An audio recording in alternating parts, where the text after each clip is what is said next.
Hello, everybody. I hope you're doing well.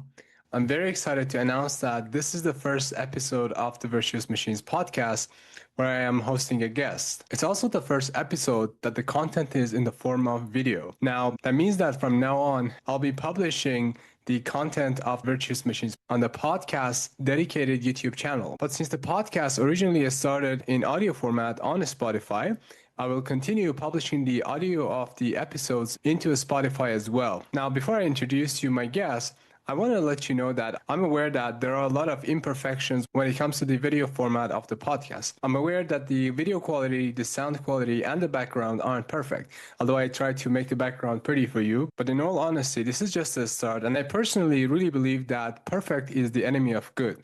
So instead of waiting to get all the right equipments, all the perfect conditions, I just decided I'll start now and I'll improve down the road. Anyway, I really hope you enjoyed this episode. And as always, if you want to be a guest on the podcast or help me grow it, please get in touch through contact@virtuousmachines.com. I'll put the email and other relevant links into the description of the video. Anyway, I hope you enjoyed the video and I'll see you on the other side. All right, now I'm going to talk about our guest, Dev Shah. He's a good friend of mine and he's a software engineer at TribalScale and an AI evangelist based in Toronto. Dev is an active speaker in Toronto's tech community. He frequently speaks at local meetups and events where he shares insights on retrieval-augmented generation or RAG and other AI-driven disciplines. Beyond public speaking, Dev simplifies complex AI concepts through blogs and video content, which at the end of the podcast I'll link to. And he helps developers not only understand emerging technologies, but also apply them through building impactful and real-world projects. Now, I'm going to pass it on to Dev so he can say hi and introduce himself a little bit, and then we'll jump into the questions. Dev, I'll pass it on to you. Right. Hello, everyone. Great to be at Amir's podcast. We were looking forward to it since a long time, and it's a good story of how we met. I would like to mention that. So, last year I went to an AI meetup where Amir was one of the speakers. So there was the place where I saw him for the first time. Then we connected on LinkedIn, and I really liked his talk. So I just sent him the text that just appreciating. And I also posted some photos on LinkedIn. And then I had a speaking at Toronto JavaScript this May. And after the meetup, I see that Amir was there and I was glad. I recognized the face. So I just went to him and told him that, hey, I've seen you somewhere. And Amir was like, oh, yeah, maybe because I go to this speaking events as well. And then I was like, yeah, you are Amir, right? I saw you at an event as well. So the coincidence was first time Amir was speaking and I was there as an audience. Second time I was Yeah. speaking and Amir was there as an And audience. I So it totally was, enjoyed your talk as well. I had no idea that we had chatted before, so that was a good incident. There's another funny story about that meetup, the Toronto JS, that you gave a talk. I opened up the meetup app. I was just feeling like going to some event. I thought this one is a big one, so I thought, okay, I'll just go there and socialize, probably learn something as well. And then I had no idea this is a JavaScript community. So, but it was a good accident because I met you and I met a couple more friends. And later on, I actually, as you know, I gave a talk at the Toronto JS myself. So that was such a good accident. yeah, and this time I was again at there as an audience. So Yeah, right. So we we have just been like, going to yeah, yeah each exactly. other's events. Back and forth going to each other's talks. Yeah, Yeah, I right. totally enjoy just talking to Dev. He's a good friend of mine and he's very knowledgeable about RAG and other things related to AI and software. But yeah, it's a pleasure to have you on, Dev. I really appreciate it. All right, so I guess without further ado, we can jump on asking a few questions about RAG, right? Yep.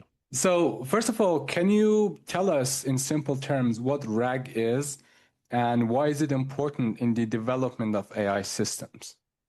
Right. Let me start by full form of the RAG. It's Retrieval Augmented Generation. So now I will break down each part of the RAG, Retrieval Augmented Generation, and explain you in very simple words of what it is. But just to give you a quick context, LLMs, large language models, are all those models with which we interact every day in our life. I mean, these days it has become very integral part of our life, so we interact with LLMs daily. But the way they were trained was on a vast amount of data that was available on the internet, so no specific data. So it is basically jack of all trades and master of none. That is LLMs basically. So when you ask LLM a very specific question about a domain, let's say healthcare, you ask it benefits of an XYZ medicine. It might or it might not be able to answer it to you because it is not trained based on that specific domain, right? However, LLM still tries to answer your question. And now, because it doesn't have a proper knowledge about it, it would hallucinate and make up some answer for you just to satisfy your query. In RAG, what we do is that we retrieve the relevant chunk of data. For example, let me continue with the previous example.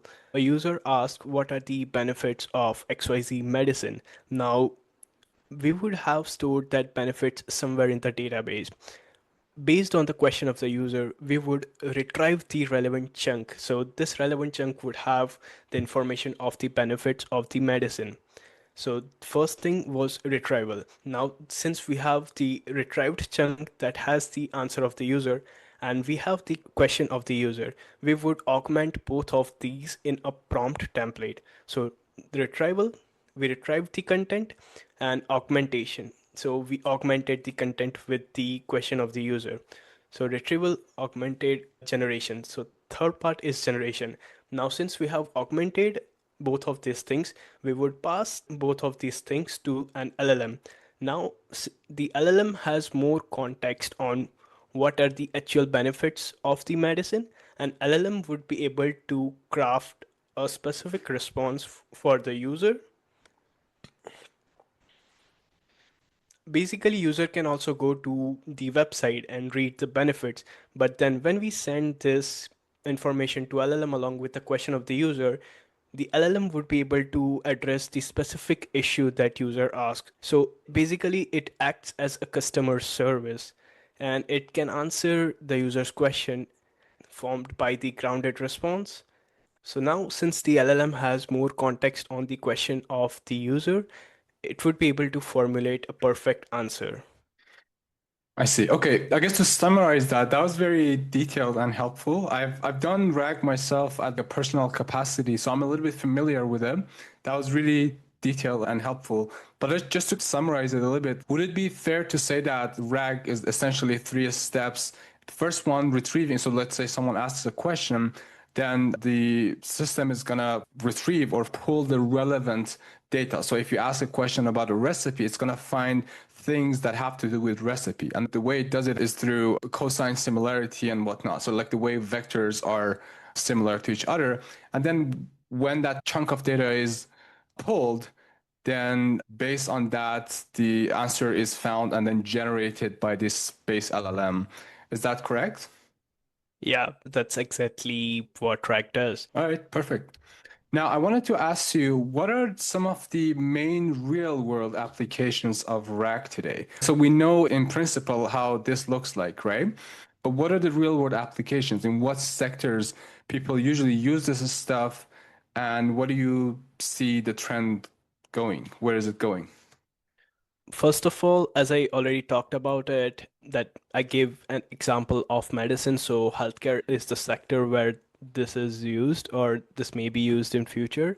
So a patient can just go with her RAG chatbot and make sure that the answer formatted by RAG is coming from the genuine document and not from any XYZ site on the internet. So that is one use case. Second would be maybe legal advice. So if we develop the RAG pipeline where when someone asks for a legal advice, it can fetch the latest updates in rules and regulation and formulate the correct response for the user. So that is second use case. The third would be in education. So chatbot can be a personalized tutor. It can combine the curriculum material with the external resources and help explain things easily to a student. It can be used in finance. So it can fetch the latest updates or latest prices of stocks or reports and compile or formulate a correct response for the user that helps user take better decisions. So it can be applied in a lot of industries, but these are the overall industries where it would be useful. Nice, very nice. Yeah, that is fair enough. And if you just look at the type of businesses or startups that are just growing every day, a lot of them are based on essentially RAG, and they are exactly in different sectors that you mentioned. Education is a pretty hot one that I've noticed, where everyone is trying to pull some data that's relevant for a particular domain of education or research for that matter, and then use this particular technique or concept to basically pull more accurate information and give it back to the users. Perfect. So I think by now we have a good understanding of what RAG is and how widespread it is. Now I want to switch gears to the topic that's a little bit more relevant to the focus of the podcast, right? So, as you know, the podcast, the Virtuous Machines podcast, is about the intersections of AI and philosophy, questions about AI safety, ethics, consciousness, and so on. So, as you know, I've given talks about this stuff. And I have some episodes already recorded on audio, and they're available out there. But what I want to now jump into is the questions about safety and ethics of RAG. So, as you know, I'm sure a lot of concerns about AI focus on misinformation and hallucination. So, you already mentioned hallucination, but we're going to expand that a little bit. How much do you think does RAG help reducing these risks in practice? So RAG helps LLM with the latest context for the query of the user. Therefore, I feel it significantly reduces the risks of hallucination or misinformation. For example, when the user asks a question about legal help, without RAG, if an LLM is not aware of the latest changes, it could lead to hallucination, which has potential risks. But using RAG, especially tools these days, we can give power to LLM to fetch the latest information or maybe the past cases that can help user formulate a good response that can benefit the user. I see. All right, that's fair enough. Okay, now I want to ask you this question that also has to do with the ethical dimensions of RAG. So, when it comes to biased data, how useful is RAG, or do we need something else? I'm asking this because, as you know, when the data is biased, generally, that's one of the reasons the LLMs are in particular, but AI in general have ethical issues, has to do with the biased data, right? So it has gender biases or about minorities and so on. What do you Right. think would RAG be able to do about that, or is there anything it can do? So I think first of all, for when it comes to past data, user awareness is a key, first of all.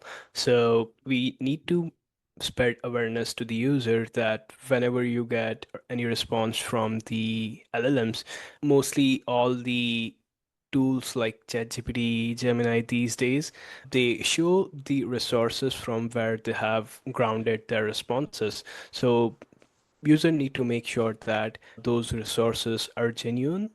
That is first thing. Second thing would be company adopting AI. Let me take an example when it comes to approving the loans. When company prefers to adopt AI to make that decision for them because they get hundreds of thousands of requests for a loan, they can't just have people going through each of the loans. And if they decide to leverage AI for that purpose, what they can do is that they can have an evaluation of whatever they created, whatever model that they have. And the evaluation can include, for example, they can have sample data of 5 to 6 users. They so all the sample data should have same financial stability background. All the finances should be same. However, some of the attributes, for example, gender, race, or country of origin, whatever would be should be different. So now when they feed this to their model, For each of those samples, they need to make sure that LLM gives similar or same responses. This can help them make sure that LLM is not biased on certain criterias. It is only biased when it comes to the criteria that matters to the company, that is any financial attribute. This can be something implemented across industries that are adopting AIs. This was one of the example. Plus, the user awareness is always the key for now. Right. So just to clarify, so the second piece, then I'll go back to the user awareness after, but for the, let's say the credit card models, are you suggesting that the companies should pre-deployment, like at the training level of these models, they should kind of test out if these models are acting well when it comes to those particular classifications like gender and minorities and so on and so forth, all of those across the board. So are you suggesting that that should be a part of the process? That shouldn't be part of the process. I mean, yeah, maybe a portion of it should be the part of the process, but when the final product is ready, they can have this evaluation. Like once they have created their own model or maybe fine-tuned any foundational model, they can have this evaluation where they do this. I mean, this is one of the evaluations that I can think of. They can have a certain criterias where they evaluate that their model is not being biased because of some attribute that doesn't matter in their business. Right. I see. Then when it comes to verifying responses, so that's a very good point, right? Even I think to this point, even ChatGPT itself, for example, has at the bottom of the replies, it says, AI might make mistakes. Please verify the information. So, but more specifically related to RAG, I think that would be the resources that the RAG system would pull, right? Because that's the whole benefit of using RAG. It's going to take advantage of the resources in a more focused way to avoid hallucinations and basically wrong answers. So, yes, that's a good advice that essentially people should verify anyway. Or who is it? I think Nixon who used to say, but someone else maybe that trust by verify. But here you probably actually want to not trust and still verify, right? So be as cautious as possible. I guess that's the message, regardless of how good the systems are, how reputable the companies are. It's always possible for them to make mistakes. Yeah, so one thing here is that although RAG helps reducing the hallucination or misinformation when it comes to curating responses for domain-specific queries, but then, of course, we need to make sure that the data source that it is basing its responses on is accurate as well. Otherwise, it can lead to the same issues that Right. were there before using RAG. Yeah, yeah. Uh, Fair enough. Yeah, I mean, if the data is garbage, right, it's gonna have biased information in it, and the rack system will accurately pull that out, but still, it's gonna be bad data, right? It's gonna be biased data, and still, so yeah, it is. It's not going to be sufficient if the basis, the foundation is problematic. That's a good point. All right. The next question that I want to ask you has to do with the governance and responsible deployment, which you already talked about a fair bit.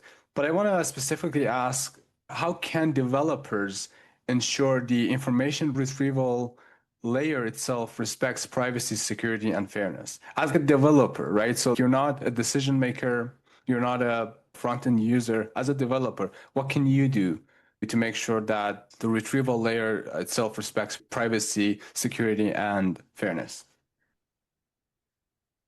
I think first of all, there should be an access control. So if I'm developing a RAG system, I would make sure that the database that I'm using for my LLM to ground the responses are approved data sources and they are not biased toward any ideology or any philosophical thinking. That is the first thing that as a developer, I would do, that I would make sure that it is all genuine information. So first thing would be the access level. The second thing, as I already mentioned, that there should always be an evaluation that makes sure at the end of the development that the chatbot or whatever you created using RAG is not biased towards any attributes. So that evaluation pipeline should be there. And lastly, when it comes comes to the interface that user works with, there should be user transparency. As we already discussed about this, the developer should make sure that there are all the citations from where the references were taken for fitting the LLM. So these were the two things that I would make sure to implement whenever I'm developing a RAG system. Right. All right. Well, that's a good advice for developers who are listening to the podcast or watching it at this point. Now, I want to have a couple more questions about the broader picture here. One thing is, I'm really curious, what's the role of RAG in the long-term picture of AI development or AI architectures? And I'm asking this because, as you probably agree with me, is uh, the AI community is one of the hypiest communities out there. Like a lot of things, buzzwords come in and out, like very frequently, right? And nowadays it's agentic AI and agents, right? So one day you wake up, it's something else, I agree. right? But essentially, but RAG so far has proved to be useful and around. Do you think that's going to be the case, like in a permanent situation, or generally, like how do you think this is going to hold up in the broader AI development picture? Right. I think RAG is here to stay for long term. RAG has already become a part of a lot of tools. Like, for example, I work at TribalScale and we work for this client who has have their product which is based on RAG. So it is basically an NGO that helps people answer their question regarding a certain topic. So I think RAG has already been adopted by a lot of companies to help their users. And secondly, as you say, it might come to your mind that maybe models can learn enough information in future that they do not need RAG or any further external data source to curate a response. So in that case, maybe I don't think it would happen because the speed at which we are getting the information or data on the internet is not feasible to train or fine tune a model at the same speed, right? And when I say not feasible, it is also costly. That in that case, you would need to make sure that you are constantly at every millisecond training your model. So I think Right. RAG is a good alternative in that case. Plus, these days, with the invention of MCP, I mean, MCP feels like invented long ago, although it's just been here for a year or so. But with the invention of MCPs, RAG and agentic systems have become more efficient because now they do not just have information stored in a vector database and fetching that information. They have these tools that they can use to go ahead and implement stuff, like go ahead and do stuff, go ahead and book flight tickets, go ahead and fetch the latest information. So, with the help of these external tools or techniques, I would say, RAG has become more robust when it comes to helping LLM generate best responses for the users. Right. And my understanding also is that RAG, it's a very good piece of concept and technique that definitely is not going to be the solution to all problems, but it's a good drop in the ocean, I guess, of, well, I wouldn't say ocean of challenges, but I see like a lot of moving pieces that are required to work together in order to have an efficient, safe, and ethical AI. I think RAG is a very critical piece. And I also agree that it sounds like it's one of those things that's going to stick around. So hopefully it's not part of that hype.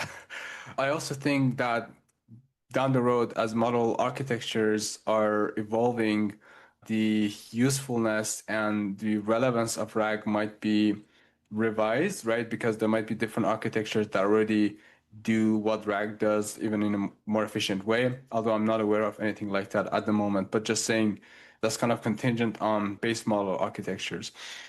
Yeah, the best thing is we are living in an era where AI is rapidly growing, so never ever we can, set a boundary that, oh, this is the boundary beyond which the system cannot go. Because next day you wake up and you see something insanely powerful that it does not need any external information. It just knows everything. Because the speed at which innovation is happening, It's really amazing, especially if you're passionate about learning AI or related things. This is the best time to be.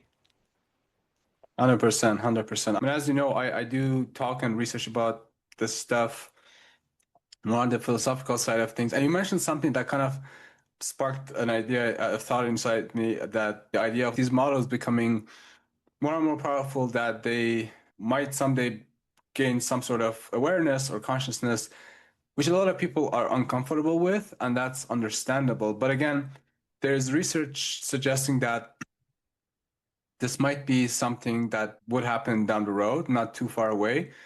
But I don't want to jump into that. We're going to have more conversations about this with other guests, as well as more podcast episodes that I'm planning already about this. But I think there's probably a threshold that a lot of concerns, a lot of techniques that we have hold up in relevance. And then as soon as we pass that threshold in terms of the sophistication of these models, I don't know if a lot of the things that we care about now would matter, right? So the techniques for alignment, the techniques for accuracy, RAG, and so on. Because I do research AI alignment and safety as well. Mhm. And there's research, and people are thinking about the time where these things have become fairly sophisticated. They might have become conscious, and then the practices that we have today, they may not be even efficient or ethical or useful in any way. All right, very cool. One last question before we wrap up, Dev. If you have one piece of advice for policymakers and the public on RAG's role in AI safety, what would it be? I already know you mentioned the trust by verify, I guess, message, right? So like always verify, and I said don't trust and verify. But essentially, so those are the cautions that we should take into account. But is there anything else you want to tell the audiences who might be policymakers or just generally interested to know about this? Maybe we should have a standardization, if not worldwide, countrywide, nationwide, or anything. There should be a standardization that when someone, individual or company adopts AI, which is going to affect hundreds, thousands of people, there should be some passing criteria. Maybe in the products we have some certificates that company needs to make sure that they have it. So we can have some kind of a standardization that makes sure that the AI is using all the fair practices. So when a bank adopts AI for approving the loan, and we don't know if it's biased or not, if the LLM is biased towards a certain race or gender, we don't know. And it's totally in the hands of companies. So if we have some standardization for that process and make sure that the company is accountable, not just a company, even at an individual level, you build something that is going to affect people in general, there should be some standardization or a license that gives people an extra layer of trust for the tool. I see. And that's one of those things, again, that is one of the challenges because we are at a time where there is a lot of competition between these companies that are developing these systems, right? Which demands keeping the edge of the competition in their favor, and they have to keep things, well, I don't know if they have to, but they do nevertheless keep things private, don't make it publicly transparent, which helps for the competition, right? So we have OpenAI, we have other players that do that. But on the other hand, that's a challenge because the more and more powerful these models become within the frameworks and under the leash of particular companies that are very powerful, the less access we have as a public or as policymakers into the inner workings of this system or these models. And that's going to be a challenge because then again, the risk of these things becoming very powerful and we don't know what to do with them. Whereas if it was more accessible. So anyway, not to take any particular position here, just to highlight that this is an ongoing challenge in the alignment area as well, where the competition and transparency There's this sort of conflict and tension between these two, and people are trying to figure out what to do. One of them is to have standardized policies across countries globally. But again, even at the global level, we have countries that very fierce competition, like China versus US and so on. So that doesn't seem very feasible at the moment, where this thing is very hot and everyone wants to be the first to make it. Well, with that, I want to say thank you, Dev, for taking the time and coming on to the podcast. He's my first guest, so that's a very special guest for me. And we tried to coordinate this thing for a while and didn't work, but now we finally made it. So I'm really thankful for this, Dev. I appreciate it. And tell us where people can find you. Well, I'm mostly out there on all the major platforms, X, LinkedIn, YouTube, Instagram, and as I call myself an AI evangelist, I often post about all the new discoveries or maybe some exciting tools on my social media. And on all the social media, I go by Busy Caesar username, so you can just use that username and you can find me anywhere. That's very cool. That sounds pretty easy to me. And I will I will make sure to put the link to all those platforms as well as your YouTube channel on the descriptions, so people can find you there if they have any questions, if they want to just catch up with you, have you on their podcast, or just hang out or invite you for a talk, whatever they want. And now, finally, before we wrap up, I want to thank you, the audiences of the podcast. Like I said, this is the first guest episode. I'm extremely excited. Also, partly because this is the first video recording of the podcast. So thank you for being with us. I appreciate your patience. I know things aren't perfect yet, right? In terms of the camera quality, the audio, the background, but I'm doing my best. And I'm going to make sure that I'll improve on this, as well as my engagement with you, to make sure that I add value to your lives. If you like this, please like and subscribe. There are a bunch of buttons down here. Just press them. And that's it. Thanks, everybody. I'll see you in the next episode.